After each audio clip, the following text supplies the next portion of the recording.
Today we are learning sheaf filling, which is an absolute blast to say 10 times fast. We'll begin with a rather large trellis stitch. You'll need space in each square for the titular sheaf, so you don't want them to be too small.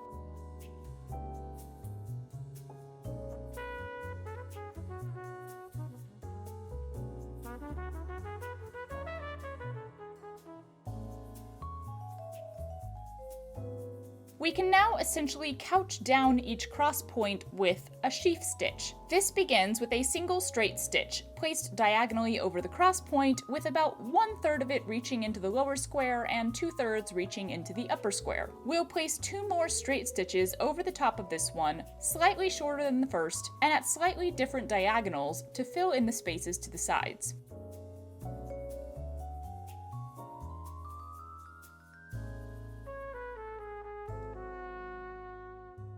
To finish the sheaf, come up as close to directly under the cross point as possible in one of the remaining open squares. Take your thread over the top of the sheaf in the opposite diagonal, then slide your needle underneath the whole thing, cross point and sheaf stitches, to come back to the original entry square. Cross over with your thread again, going back through the fabric in the other square so you have a double line of thread wrapping up the sheaf and attaching it to both the trellis and the fabric underneath.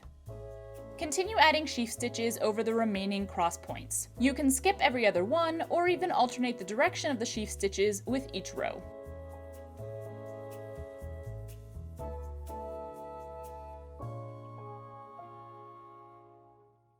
And here is our completed sheaf filling.